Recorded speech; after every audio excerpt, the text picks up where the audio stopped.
Usapan natin ang duplication and leverage sa multi-level marketing.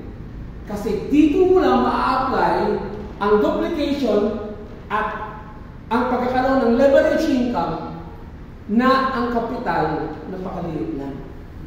Napakaliit lang. Kayang-kaya ng kahit sinong simpleng tao, basta maintindihan niya na may ganito palang negosyo. Hindi kasi ito tinuturo sa mga formal education ng schools. Hindi tinuturo sa mga formal education na nasa mga eskwelahan. Wala kang makikita ng ganitong kurso. Ang nakakaalam lang kasi ng ganitong sikreto, yung mga mayayaman talaga. At tinuturo nila sa mga anak nila. Pero dito, itong network marketing, kasi natuturo tayo ng duplication at saka leverage income na maliit na kapital, mas lalo hindi tinuturo sa school. Bakit?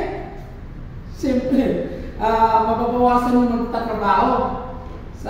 Kaya nga ang eskwelahan, sabi nga ni Robert Kiyosaki, tinahin yung mga formal educational institutions para mag-produce ng mga workers. Para mag-produce ng mga workers. Ngayon, pumasok itong multi-level marketing na tinatawag din ng network business. Hindi ito masyadong pinapahalagahan. Kasi makakaproduce ito ng isang tao na simple lang siya, kunti ng kapital na puro siya yumaman. Di ba? Kaya, ma-aware ng mga tao. Medyo magkakaproblema ngayon yung mga may mga kumpanya na gusto nila makaproduce na marami silang workers na magtatrabaho sa kanya para magkaroon sila ng duplication at saka leverage. O di ba? So, napipigilan ito na makilala itong network marketing business, itong multi-level marketing business. May alam ako mga dalawang schools lang na nagtuturo ng networking. Pero again, hindi nakapokus ang pagtuturo ng business na ito bilang pwede siyang magpayaman ng isang simpleng tao. Kunting kapital kung nagkakaroon ng duplication and leverage. Kanina sinabi ko, itong duplication and leverage ang pwede magpayaman sa isang tao. At ito ang ginagamit talaga ng mga milyonaryo. Mga bilyonaryo kaya sila yung mayaman. Pero may paraan pala na kahit simpleng tao ka, kunting kapital ang pwede na. At ito nga yung aking sinasabi, itong multi-level marketing.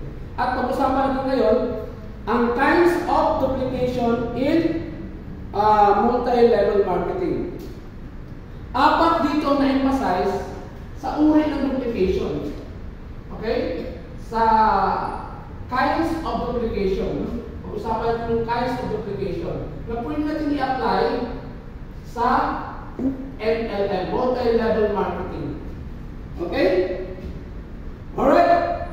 Tandaan natin na dito ngayon, we are in a multi-level company at ang pangalan ng ating kumpanya ay Alliance Emotion Global Group of Companies. Okay?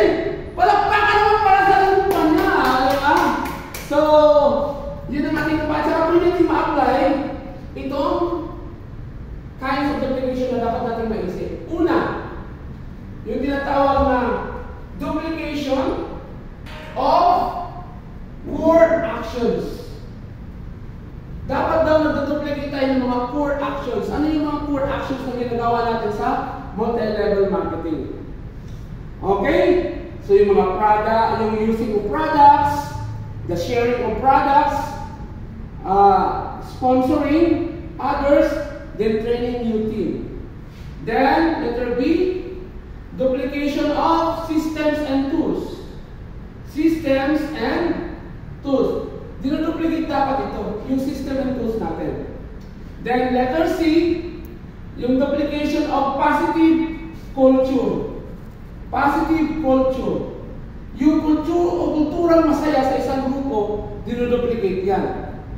Okay, then, letter D, duplication of mindset and best practices.